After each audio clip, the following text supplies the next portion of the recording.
जो राज्य आंदोलनकारी थे, जो अभी आपको पता है कि 42 शहादतों के बाद हमने इस उत्तराखंड राज्य को पाया है। और दुर्भाग्य देखिए, भाजपा और कांग्रेस की सरकारें रही हैं, लेकिन आज भी जो चिन्हीकरण का काम है वो पूरा नहीं हो पाया है। आज भी चिन्हीकरण, वो लोग इस कार्य को, चिन्हीकरण का जो कार्य है इसको पूरा करवाएं।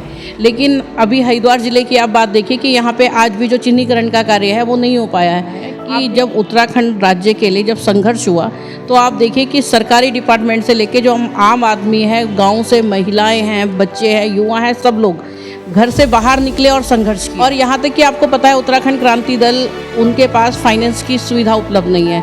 तो जो भी लोग थे उन लोगों ने, सब लोगों ने मिलके थोड़ा थोड़ा, किसी ने कुछ व्यवस्था जो जिस, मैंने खानपुर विधानसभा को इसलिए चुना क्योंकि हम चाहते थे कि संघर्ष जो है वो बड़ा होना चाहिए।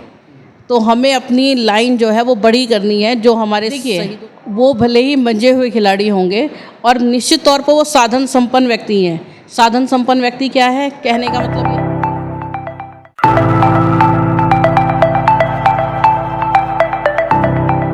नमस्कार, स्वागत है आपका दृश्य न्यूज़ उत्तराखंड में। मैं आपके साथ संदीप पोईवाल। दोस्तों, जैसे कि आपको पता है कि हम समय समय पे आपकी मुलाकात कराते रहते हैं, तो आज भी हम आपकी मुलाकात कराने जा रहे हैं रितु कंडियाल जी से, जो कि उत्तराखंड क्रांति दल की वरिष्ठ नेता है। अब बात कर लेते हैं उत्तराखंड क्रांति दल। तो आपको बता दें कि जब उत्तराखंड राज्य अलग हुआ था तो उत्तराखंड आंदोलन जो चला था वो उत्तराखंड क्रांति दल की और सहयोगी दल की वजह से ये चला था और उत्तराखंड राज्य बना भी। लेकिन क्या ऐसे कारण रहे कि उत्तराखंड राज्य को बने हुए आज 25-26 साल हो गए हैं और उत्तराखंड क्रांति दल जो है लगातार धरातल में मेहनत तो कर रही है लेकिन उभर के नहीं आ रही है। जबकि जब उत्तराखंड राज्य बना था तब इनकी 3 से 4 सीट आई थी। तो क्या ऐसा कारण बना, क्या जनता के बीच में पकड़ नहीं बना पाए? इन सब सवालों के साथ हम चलते हैं रितु कंडियाल जी के पास। नमस्कार रितु जी। नमस्कार रितु जी, सबसे पहला हमारा सवाल होगा, उत्तराखंड राज्य अगर जो देखा जाए तो हमारा बहुत प्यारा, बहुत सुंदर प्रदेश है ये। देखा जाए कश्मीर की तर्ज, स्विट्ज़रलैंड की तर्ज पे उत्तराखंड को बोला जाता है। और उत्तराखंड राज्य को अलग करने के लिए बहुत सारे आंदोलनकारी जो है वो शहीद भी हुए, उन्होंने अपनी शहादत दी है। और बहुत सारे उस दौरान जो है अपाहिज भी हुए और बहुत सारे लोग आज भी अपनी पेंशन के लिए लड़ रहे हैं। तो सबसे पहला सवाल तो हमारा यही है कि जो राज्य आंदोलनकारी थे वो अभी तक भी चिन्हित नहीं हो पाए। क्या कारण मानते हैं आप कि अभी तक नहीं चिन्हित हो पाए और उनकी पेंशन नहीं मिल रही? देखिए, जो राज्य आंदोलनकारी थे, जो अभी आपको पता है कि 42 शहादतों के बाद हमने इस उत्तराखंड राज्य को पाया है। और दुर्भाग्य देखिए कि भाजपा और कांग्रेस की सरकारें रही हैं, लेकिन आज भी जो चिन्हीकरण का काम है वो पूरा नहीं हो पाया है। आज भी चिन्हीकरण के लिए जो राज्य आंदोलनकारी हैं वो डीएम से लेके और मुख्यमंत्री से लेके और संबंधित विभाग के अधिकारियों से लगातार मिलते हैं, कागजी कार्रवाई करते हैं, लेकिन उसके बाद भी आज तक उन लोगों का चिन्हीकरण जो है वो पूर्ण रूप से नहीं हो पाया है। यही सरकार का फेलियर है सबसे पहला। तो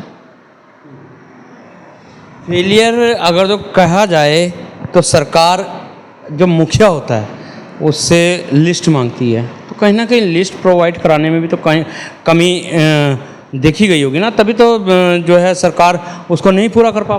देखिए, जो लिस्ट की बात होती है कि अगर जो संबंधित लोग होते हैं उनको जो पार्टी स्तर पर जिम्मेदारी दी जाती है, ये कार्य उन लोगों का होता है और प्रशासन स्तर पर होता है कि वो लोग इस कार्य को, चिन्हीकरण का जो कार्य है इसको पूरा करवाएं। लेकिन अभी हरिद्वार जिले की आप बात देखिए कि यहाँ पे आज भी जो चिन्हीकरण का कार्य है वो नहीं हो पाया है। आप देखिए कि निरंतर उन लोगों के नाम अखबारों की कटिंग्स में है और उनके पास पूर्ण रूप से सारा का सारा जो भी उनकी चिन्हीकरण के लिए जो भी दस्तावेज होते हैं वो सारे के सारे हैं, लेकिन उन लोगों का नाम आज भी नहीं लिखा, आज भी उनका चिन्हीकरण नहीं हो पाया, आज भी वो आंदोलनकारी की लिस्ट में नहीं है। तो वो लोग लगातार प्रयास कर रहे हैं। अभी कुछ दिन पहले और अभी वो आए थे, उसके बाद डीएम के पास वो लिस्ट वगैरह गई थी, लेकिन मुझे नहीं लगता कि उस पर कुछ भी हो पाया है। कहीं ना कहीं उत्तराखंड राज्य, जैसे कि हमने पहले भी कहा है कि बहुत ही खूबसूरत प्रदेश है हमारा, पर्यटन आते हैं घूमने के लिए। इस एक सपना था आंदोलनकारियों का कि इस राज्य में उन्नति, तरक्की हो। वो सपना पूरा हो रहा है या नहीं हो रहा है, लेकिन कहीं ना कहीं उत्तराखंड क्रांति दल का सपना पूरा नहीं हुआ है। क्योंकि जब उत्तराखंड बना था तब भी 3 से 4 सीट आई थी और उसके बाद तो एक भी सीट नहीं आई है। और देखा जाए तो क्षेत्रीय पार्टी है, सबसे ऊपर जाने वाली पार्टी थी ये, लेकिन आज सबसे नीचे है। क्या कारण मानते हैं? देखिए, इसका सबसे बड़ा कारण क्या है कि जब उत्तराखंड राज्य के लिए जब संघर्ष हुआ तो आप देखिए कि सरकारी डिपार्टमेंट से लेके जो हम आम आदमी है, गांव से महिलाएं हैं, बच्चे हैं, युवा हैं, सब लोग घर से बाहर निकले और संघर्ष किया। और यहाँ तक कि आपको पता है उत्तराखंड क्रांति दल, उनके पास फाइनेंस की सुविधा उपलब्ध नहीं है, तो जो भी लोग थे उन लोगों ने, सब लोगों ने मिलके थोड़ा थोड़ा, किसी ने कुछ व्यवस्था, जो जिस लायक था उन्होंने वो व्यवस्था करके उत्तराखंड राज्य की लड़ाई को लड़ा।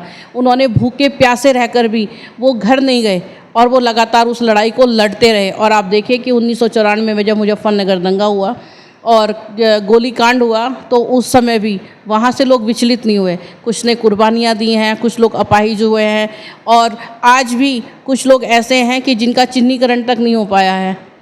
उसके बाद भी उत्तराखंड क्रांति दल अपने आप को लगातार खड़ा करने का कार्य कर रही है, क्योंकि जो भाजपा की जो सरकार है, जब 2000 में उत्तराखंड राज्य बना तो सीधा सीधा इनको तो यहाँ पे इलेक्शन करवाना चाहिए था, लेकिन क्योंकि उस समय सेंटर में जो थी बीजेपी की सरकार थी, उन्होंने यहाँ पे चुनाव नहीं करवाया। क्यों? उन्होंने 2 साल का समय दिया। अगर वो उस समय अगर चुनाव करवा तो निश्चित तौर पर यहाँ पे उत्तराखंड क्रांति दल की सरकार होती, क्योंकि उस समय जो लोग थे वो उत्तराखंड क्रांति दल के साथ जुड़े हुए थे और लगातार संघर्ष कर रहे थे और वो चाहते थे कि उत्तराखंड में जो उत्तराखंड क्रांति दल की सरकार बने। जो सपने जो हमारे शहीदों ने देखे थे, हमारे युवाओं ने देखे थे, उनको जिस राज्य की उन्होंने परिकल्पना की थी, उस राज्य का निर्माण उस समय हो सकता था, लेकिन भाजपा ने लगातार उत्तराखंड क्रांति दल को ख़त्म करने का कार्य किया है। रितु जी, अगर जो कहा जाए यूथ की अगर तो बात आती है तो बोला जाता है कि इस देश की रीढ़ की हड्डी है। 26 साल उत्तराखंड को बने हुए हो गए हैं और अब जो युवा चेहरे ज़्यादातर दिखाई दे रहे हैं उत्तराखंड क्रांति दल में, और एक नारे के साथ कि जय उत्तराखंड जय पहाड़ी के नारे के साथ। ऐसे में आप भी कानपुर से तैयारी कर रही हैं, अगर जो देखा जाए हरिद्वार जिला, और इतनी टफ अगर जो कहा जाए विधानसभा है कानपुर, तो आपने यही विधानसभा क्यों चुनी? देखिए संदीप जी, हम ना पहाड़ के लोग हैं और हम पहाड़ की तरह खड़े रहने वाले लोग हैं और हमारा जो जीवन है वो संघर्षों से भरा पड़ा है। अगर हम कोई ऐसी सीट का चुनाव करते कि भाई चलो ठीक है चुनाव लड़ लेंगे, लेकिन मैंने कानपुर विधानसभा को इसलिए चुना क्योंकि हम चाहते थे कि संघर्ष जो है वो बड़ा होना चाहिए, तो हमें अपनी लाइन जो है वो बड़ी करनी है। जो हमारे शहीदों ने जो सब लाइन बड़ी तो बात बहुत अच्छी बात है, लेकिन यहाँ पे जो लाइन बड़ी है उसके बीच में बड़े बड़े दिग्गज भी तो हैं, जैसा अभी मौजूदा विधायक उमेश कुमार शर्मा जी हैं, फिर पूर्व जो विधायक थे कुंवर प्रणव सिंह है, वो भी एक अपने आप में बहुत प्रभाव रखते हैं यहाँ पे। फिर और भी जो कैंडिडेट है राजेंद्र चौधरी हो गए, या फिर ठाकुर संजय सिंह हो गए बीजेपी से, कांग्रेस से हरीश रावत जी का भी सुन रहे हैं।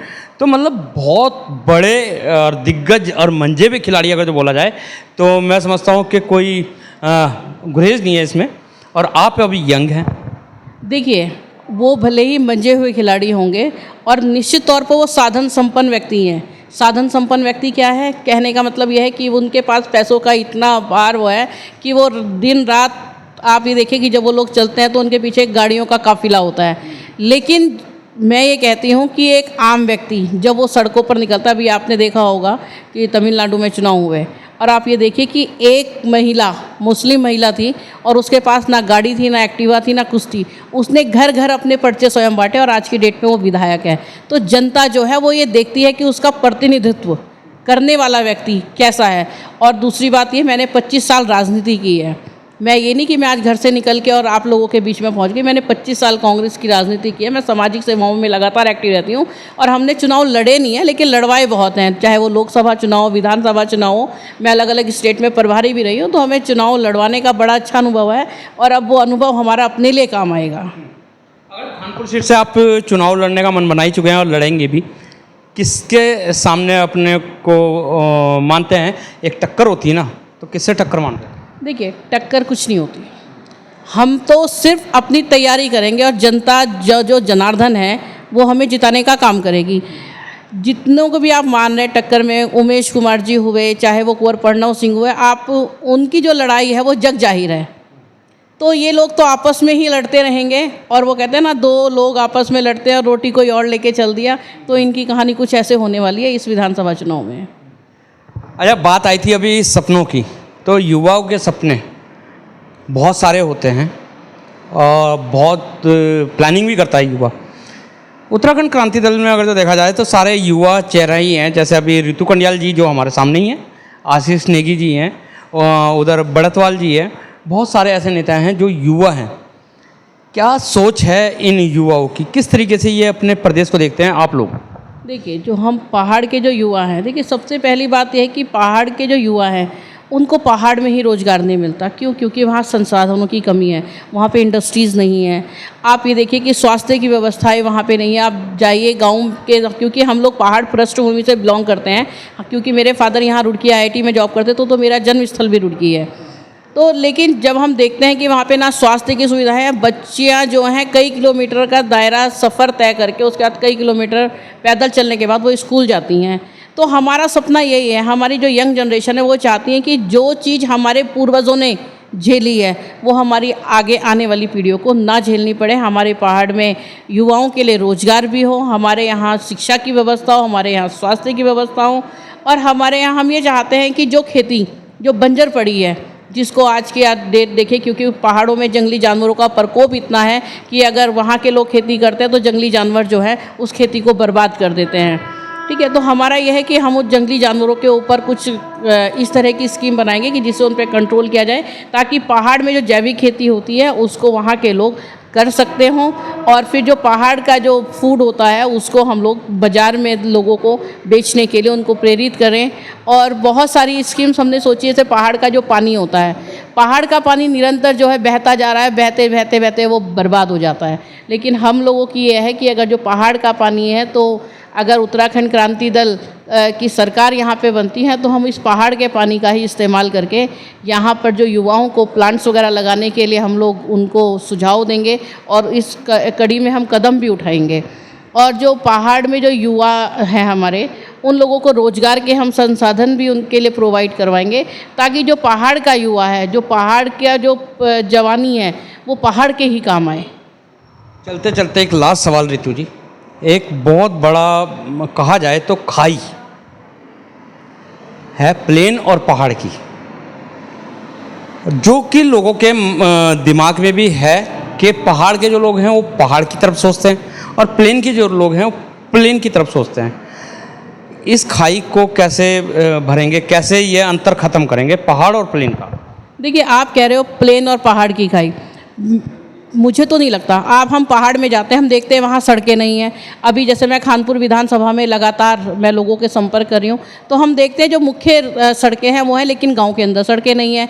यहाँ तक कि पहाड़ों में तो शौचालय आपको मिल भी जाएंगे। मैं यहाँ देख रही हूँ कि लोगों के पास शौचालयों की व्यवस्था भी नहीं है। महिलाओं को आज के मतलब 25 उत्तराखंड राज्य बनने के 25 साल बाद भी आज भी उन लोगों को जंगल में जाना पड़ता है। जब उन लोगों की पीड़ा सुनते हैं ना, तो मतलब उनका जब हम जाते हैं वहाँ पे और वो हमें बताते हैं, तो उनकी आंखें जब भर आती है ना, तो उससे हम देखिए, हम भी एक महिला हैं, ठीक है, एक साधारण परिवार के लोग हैं, हमने उस पीड़ा को देखा है, तो हम उनकी पीड़ा को समझ सकते हैं। अगर मुझे भगवान ने इस काबिल किया, तो मैं निश्चित तौर पर जो गरीब जनता है, जो गरीब लोग हैं, उन तक पूरी कोशिश करूंगी कि उनकी मदद कर सकूं और उनको खड़ा कर सकूं। अच्छा, रितु जी को हम भी निरंतर देख रहे हैं, अगर जो आपकी पृष्ठभूमि देखी जाए तो कांग्रेस ही है, उस टाइम से हम भी देख रहे हैं। रितु चाहे चुनाव लड़े या न लड़े, लेकिन वादे नहीं कर रही है, क्योंकि अमूमन देखा जाता है जैसे चुनाव पास आते हैं तो वादों की झड़ी लग जाती है। और अभी आप मंगलौर में भी देख रहे हैं कि एक नौटंकी भी बताई गई है कि अस्पताल का। ऐसे में आप ये सब चीज़ें क्यों नहीं कर रहे हैं, क्यों नहीं आप वादे कर रहे हैं? क्या कोई प्लान नहीं है आपके पास? मेरे पास प्लानिंग बहुत है, लेकिन मैं वादों में विश्वास नहीं रखती, मैं काम करने में विश्वास रखती हूँ। और जो व्यक्ति जो काम करता है ना, वो काम जो है जनता को दिखाई देता है, फिर जनता खुद बोलती है। और मैं चाहती हूँ मैं जो काम करूँ वो जनता खुद अपने मुंह से बोले, ना कि मुझे बोलना पड़े। अभी आपने बात करी मंगलौर विधानसभा की, अभी आप देखिए कि काजी निज़ामुद्दीन जी हॉस्पिटल गए, उससे पहले उनकी एक वीडियो वायरल हो रही है कि उन्होंने अपने व्यक्ति को फ़ोन किया कि मैं वहाँ पर आ रहा हूँ और तुम उस व्यक्ति को ऐसे लेटाओ, ये करो। तो आप ये देखिए कि जो व्यक्ति वहाँ पर लगातार विधायक रहा, उनके फादर वहाँ विधायक रहे हों, मंत्री रहे हों, और उसके बाद अगर उस व्यक्ति के क्षेत्र में अगर इस तरह का घटनाक्रम होता है तो शर्मिंदगी और सबसे बड़ी काजी निज़ामुद्दीन जी के लिए है कि वो पूरे टाइम तो वो दिल्ली रहते हैं, राजस्थान रहते हैं या अन्य प्रदेशों में रहते हैं, लेकिन उनके पास इतना समय नहीं है कि वो अपनी विधानसभा के क्षेत्र में अपने लोगों को देखने का काम करें। जब उनके पास समय नहीं है तो निश्चित तौर पर उनको आपको अगर जनता ने मौका दिया और आप विधायक बन गए तो हो सकता है आप भी ज़्यादातर पहाड़ों में ही रहें, कानपुर में ना ध्यान दें। नहीं, ऐसा नहीं होता। देखिए, हम उत्तराखंड के लोग हैं, हमें विधायक बना दिया, लेकिन जनता हमारे लिए सर्वोपरि है ना। सबसे पहले तो हमें जहाँ से जनता ने हमें चुन के भेजा है, पहले तो हमारी उस जनता के प्रति जवाबदेही है ना कि हम उनका काम करें। अगर आपके इतने साल विधायक रहने के बाद, मंत्री रहने के बाद अगर आप वहाँ पे एक अच्छा हॉस्पिटल नहीं बना सकते तो क्या है, आप क्या काम किया आपने आज तक? तो मुझे तो लगता है, मेरी नज़रों में तो काजी निज़ामुद्दीन जी फेलियर है। और इनके बारे में क्या है जो जहाँ से आप लड़ रहे हैं, कानपुर विधानसभा? क्योंकि अगर जो कहा जाए तो यहाँ पे विकास पुरुष कुंवर प्रणव सिंह को बोला जाता है, और अभी जो वर्तमान विधायक हैं उमेश कुमार जी, उनके कार्यकाल में भी काफ़ी विकास देखने को मिल रहा है। देखिए, जब कुंवर प्रणव सिंह चैंपियन जी थे तो मैं जब वहाँ क्षेत्र में जाती हूँ तो बड़े बड़े पोस्टर्स वहाँ पे लगे हुए हैं सड़कों के, तो लेकिन कुछ सड़कें ऐसी भी है जहाँ पे बड़े बड़े बैनर्स लगे हैं लेकिन वहाँ आज तक सड़क ही नहीं है। अब उमेश कुमार जी की बात ले लीजिए। अब आप ये देखिए, खानपुर विधानसभा इतना बड़ा क्षेत्र, और वहाँ पर 8 साइड के जब अगर कोई बच्चा ग्रेजुएशन करता है तो वहाँ पे ना बीकॉम का कोर्स है, ना बीएससी है, ना ही कोई ऐसा वो है। तो कोर्सेज़ हैं जिसके लिए कि बच्चों को बाहर जाना पड़ता है, चाहे वो रुड़की आएँ, लक्सर जाएँ या कहीं अन्य क्षेत्रों पर जाएँ, वहाँ पर शिक्षा की सुविधा भी उपलब्ध नहीं है। तो क्या विकास कहेंगे आप उस क्षेत्र का, बताइए ना आप मुझे। तो मैं तो नहीं मानती कि मतलब कि ये लोग जितने बड़े बड़े दावे करते हैं। अभी बरसात का मौसम शुरू होने वाला है, घाट क्षेत्र 3 महीने 4-4 फीट पानी में रहने को मजबूर रहता है। क्यों? आपके पास आप साधन संपन्न व्यक्ति हैं, जब आप सब कुछ करवा सकते हैं तो ये समस्या कोई इतनी बड़ी नहीं। जब सरकार आपकी है, आप कहते हैं हम सरकार से बड़े, तो जब आप सरकार से बड़े हो तो जनता की समस्या तो बहुत छोटी सी है। तो आपको तो सबसे पहले अपने जो लोग हैं, आपकी जनता, जिस जनता ने आपको चुनकर विधानसभा में भेजा है, उस जनता के लिए सबसे पहले आपको काम करना चाहिए। जब चुनाव नहीं हुए थे उससे पहले तो उन्होंने वहाँ पे जेसीबी मशीन्स वगैरह लगाई, उसके बाद जैसी वोट पड़ी वो जेसीबी मशीन्स वहाँ से हटा दी गई। ये मुझे क्षेत्र के लोगों ने बताया, क्योंकि जब मैं क्षेत्र में गई तो लोगों ने ही मुझे बताया ना वहाँ के क्या कमियाँ हैं क्या नहीं है। आप ये देखिए कि पानी की टंकियाँ बन गई हैं, लेकिन उन पानी की टंकियों में फ़िल्टर तक नहीं है, और लोग उस पानी को पी रहे हैं बिना फ़िल्टर हुए पानी को, तो लोग बीमार हो रहे हैं। वहाँ पे जो व्यक्ति मजदूरी करता हो, 500 रुपये रोज़ की मजदूरी करता हो, वो कहाँ से अपने बच्चे को रोज़ लक्सर लेके जाएगा, शहर में लेके जाएगा, कहाँ से हॉस्पिटल के खर्चे देगा। तो जो जनप्रतिनिधि हैं उनको अपनी जिम्मेदारी समझते हुए वहाँ लोगों की समस्याओं को पहचानना चाहिए, उनके बीच में लगातार मौजूद रहना चाहिए। और ये नहीं कि जब चुनाव का टाइम आए तो आप चुनाव के लिए वोट मांगने के लिए जाएं, और लेकिन अगर आपको जनता ने जिताया है तो आपको उनके बीच में 5 के 5 साल बने रहना चाहिए। मुझे जनता ने मौका दिया तो आप देखिएगा कि मैं 5 के 5 साल लोगों के बीच में बनी रहूँगी, और मुझे ढूंढने के लिए किसी को कहीं नहीं। मेरा मोबाइल नंबर 22 साल से एक ही नंबर है, और आज तक मैंने कभी अपना नंबर चेंज नहीं किया। वो नंबर मेरे हर बैनर, हर पोस्टर पर है, और लोग मुझसे संपर्क करते हैं। किसी की कुछ प्रॉब्लम्स थी तो उसके लिए मैंने सीओ साहब से भी बात करी, मैंने एसडीएम साहब से बात करी, संबंधित विभाग के अधिकारियों से भी बात की है। ऐसा नहीं है कि राजनीति हम कर रहे हैं, अधिकारियों के साथ हमारे भी संबंध है। अगर जो अधिकारी हैं अगर वो दूसरे नेता के काम करेंगे, हमारे काम नहीं करेंगे, तो हम तो दरी बिछा के बैठ जाएंगे धरने पे। देखना है कौन सा अधिकारी जो हमारे काम नहीं करता। हम तो जनता के मुद्दे उठा रहे हैं ना, और अगर आप जनता के मुद्दे उठा रहे हैं और अगर अधिकारी अगर हमारी बात नहीं मानेगा तो निश्चित तौर पर उन अधिकारियों के खिलाफ भी हम झंडा डंडा बुलंद करने में कमी नहीं छोड़ेंगे। धन्यवाद रितु जी। ये थी हमारे साथ रितु कंडियाल, जिन्होंने साफ कह दिया है कि नेता वो जो वादे और दावे ना करे, कर्म पे भरोसा रखे। यदि जनता ने, खानपुर की जनता ने मुझे मौका दिया तो मैं खानपुर की जनता के बीच में रहूँगी और उनका साथ दे के चलूँगी। तो बने रहे दृष्टि न्यूज़ में, मिलवाते रहेंगे इसी तरीके के खास शख्सों के साथ। जब तक के लिए दीजिए इजाज़त। जय हिंद, जय भारत, जय उत्तराखंड।